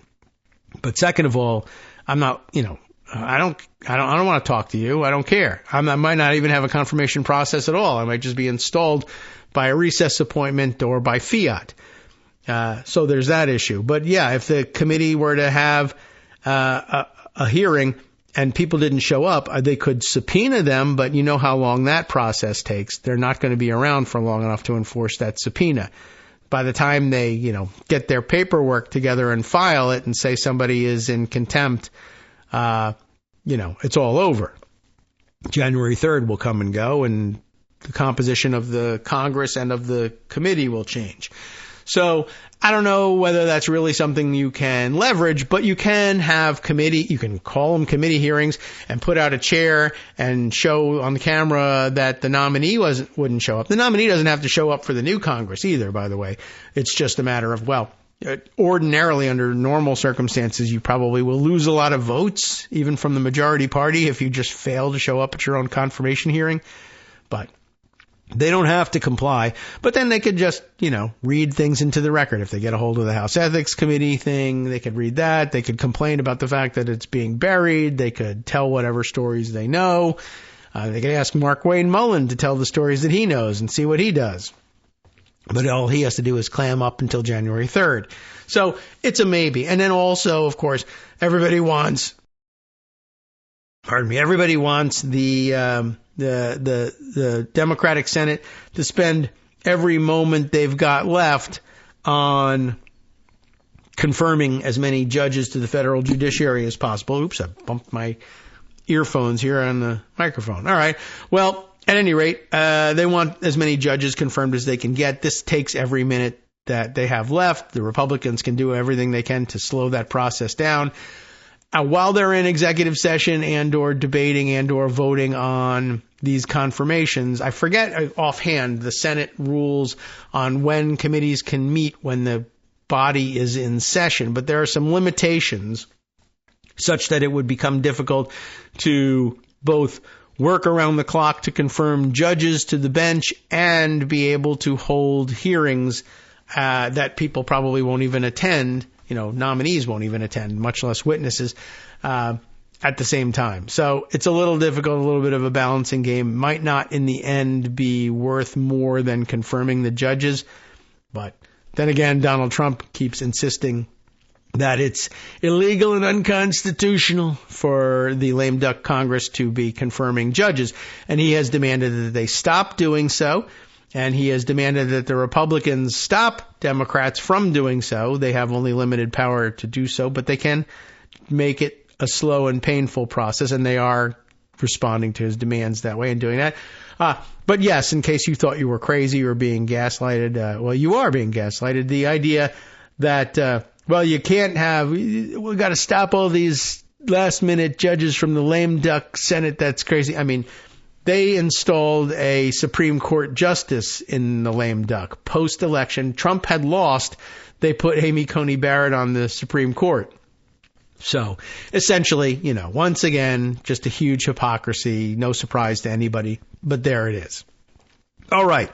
Let's see other things that I wanted to add to the record. I mentioned along the way while Greg was talking about how Republicans might try to force a role for Elon Musk and Vivek Ramaswamy from their fake department thing about cutting employees and cutting funding. There are a million things wrong with this, but as we said down at the bottom, step 7, the ultimate authority here would be to rely on the president to, quote unquote, use his authority to stop expenditures that he didn't support. Impoundment or line item veto, both of which are unconstitutional and have been for quite some time. And essentially Donald Trump saying, yeah, but I don't actually care about that. Well, someone has decided to take that issue up and address that directly over at protectdemocracy.org. And who's written it here? Michael Angeloni. There's more. Michael Angeloni, William Ford, and Connor Gaffney, all on the byline of a piece called The Impoundment Threat Explained. Trump's claim that the president has unrestrained constitutional power to withhold funds is wrong. Just thought I would kind of remind you of that. Again, what we're talking about here is Greg reciting to us Jeff Stein from the Washington Post's tweet about this situation, saying Musk and Ramaswamy today gave us the first quote-unquote DOGE roadmap. As I understand it, the key steps: 1, putting their people at each U.S. agency, and then using advanced technology, whatever that might be, to have them identify thousands, quote-unquote thousands, of regulations to cut across government. using the same advanced technology that tells you that poison mushrooms are good to eat and that you should put glue in pizza. Give Trump a list of thousands of regs to cut across the government and have him approve their elimination. I'm sure he would do so without even looking at it. Identify the minimum number of employees necessary to maintain each agency's core function. They don't know how to get to that number. Neither does anybody else in the department, but okay. Which should be lower once number 2, the thousands of lists of people, regulations to cut, is given to Trump. And let's see. Oh, and a note that Musk oversaw an 80% reduction in the X head count, and now the place sucks and everybody's leaving. Cut the federal employees. Musk and Ramaswamy call for severance packages and incentives for early retirement, but we have no details. But even if you're giving people $1 to leave early, it's going to cost lots of money. There are a lot of federal employees. Number 5, cut programs where the Congress's specific spending authorization has lapsed. This category includes VA, healthcare, NASA, and anti-poverty programs, but specific spending authorization lapses in many cases every year, and in some cases every couple of years. And a lot of those things, some of the things that they'll probably want to cut are programmatic spending, not discretionary spending, but mandatory spending, as they like to call it, and, supposedly protected by laws. Number 6 here, approve a temporary suspension of payments amid large-scale audits. Details, specifics, hugely unclear. And then number 7, assert POTUS authority to stop spending without congressional approval by challenging the 1974 budget law on impoundments. Okay, all seems to be without Congress. Fight whatever cuts you need to in courts. That's Jeff Stein describing the situation. Now, specifically, the fact that it all depends on a claimed presidential power of impoundment. Well, that impoundment power doesn't exist. Not right now it doesn't. They may make it up later, but here's Protect Democracy's view of the situation here, and I think they'll have organized thoughts on this. Donald Trump is promising to assert sweeping constitutional power, and it is not constitutional power, to cancel federal funds for an array of agencies and programs if he's reelected president. On June 7th, 2024. Oh, this is actually not a recent article. This is from June. Wow.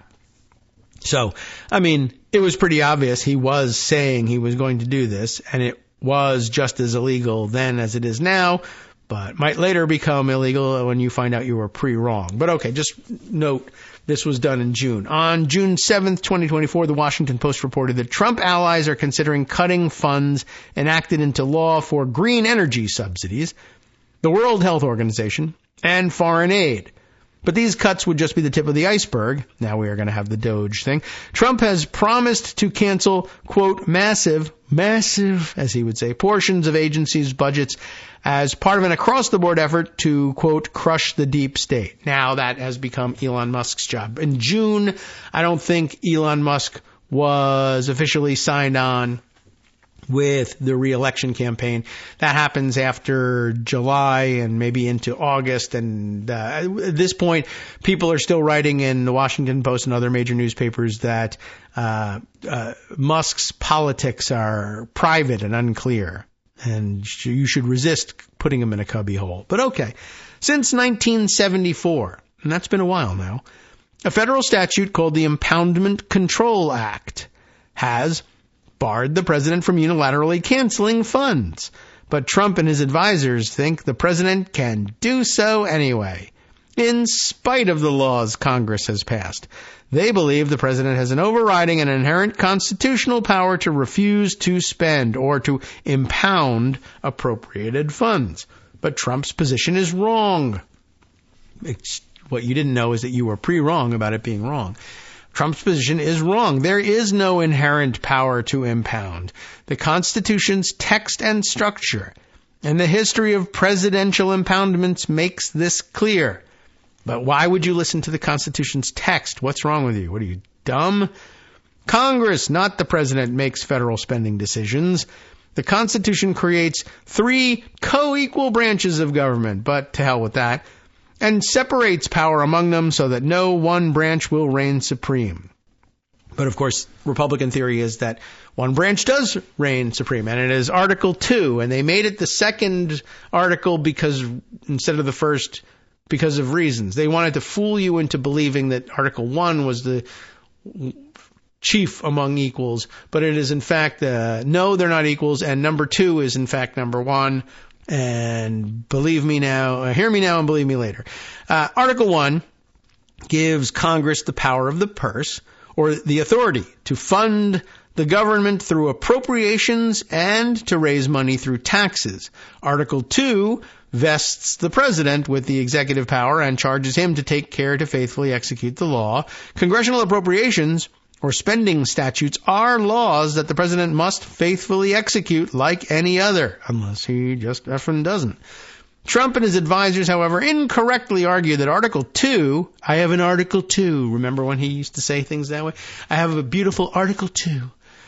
Article 2, they claim, gives the president an overriding power to ignore the appropriations laws that Congress has passed and impound federal funds. There it is. I have an Article 2, Trump has said, where I have the right to do whatever I want as president. That's what I recall him saying while he was president, as a matter of fact. The Justice Department's Office of Legal Counsel in both the Nixon and Reagan administrations explicitly rejected this argument. Writing in 1969, like my entire lifetime here. Writing in 1969, then Assistant Attorney General William Rehnquist. Has anybody ever heard of this guy? He went on to some renown, I think, found that the existence of such a broad power to impound is supported by neither reason nor precedent. But F that guy, he's dead. In 1988, Assistant Attorney General Charles Cooper concluded that, quote, there is no textual source in the Constitution for any inherent authority to impound, unquote. Finding a blanket power to impound funds in the Constitution, Cooper wrote, would lead to the, quote, anomalous result that the president would be declining to execute the laws under the claim of faithfully executing them, unquote. At least 2 federal district courts took the same view as Rehnquist and Cooper after the Nixon administration withheld $52 million in funds that Congress had appropriated for community mental health centers. The D.C. Circuit Court found no basis for the administration's, quote, assertion of inherent constitutional power in the executive to decline to spend in the face of a clear statutory intent and directive to do so, unquote. In Louisiana v. Weinberger, the federal court in the Eastern District of Louisiana reached the same conclusion regarding a different set of appropriations that the Nixon administration withheld. History, the next section says, reveals no inherent power to impound. Trump and his advisors also falsely claim that the history of presidential impoundments supports an alleged inherent impoundment power. As Trump misleadingly stated in a June 2023 campaign video, quote, for 200 years under our system of government, it was undisputed that the president had the constitutional power to stop unnecessary spending through what is known as impoundment. Thomas Jefferson famously used this power, as did many other presidents, until it was wrongfully curtailed by the Impoundment Control Act of 1974. Now, while it is true that some presidents have delayed or withheld spending appropriated funds, Trump misrepresents this history in many important ways. 1. Although President Jefferson refused to spend certain funds, his choice was not an exercise of an inherent power to impound, but rather was authorized by Congress in the appropriations statute in question. In Congress's Constitution, Georgetown law professor Josh Chaffetz explains that Jefferson's 1803 decision not to spend funds appropriated for gunboats, often cited as the first presidential impoundment, was an instance of presidential adherence to an appropriation authorizing the expenditure of a sum not exceeding $50,000 for the purchase of a number not exceeding 15 gunboats. In other words, Jefferson was not exercising inherent constitutional power, but rather statutory discretion that Congress had granted him. Yeah, I know, that's a little complicated. 2, instances of presidential impoundments were relatively rare until the 20th century. Despite Trump's claims, there is no 200-year-long record of presidential exercise of an undisputed constitutional impoundment power. As Joseph Cooper, a political scientist at Rice University, testified to Congress in 1971, the current practice of impoundment commenced in 1921 with the creation of the Bureau of the Budget, the predecessor to the White House Office of Management and Budget, and expanded under the Roosevelt administration, which impounded funds for programs deemed not to be essential to the war effort. Then, number 3, presidential efforts to impound funds have been the source of significant disputes both in and out of court. These disputes came to a head during the Nixon administration, which impounded billions of dollars in funds for highways, water pollution, environmental assistance, drug rehabilitation, public housing, and disaster relief, among other issues.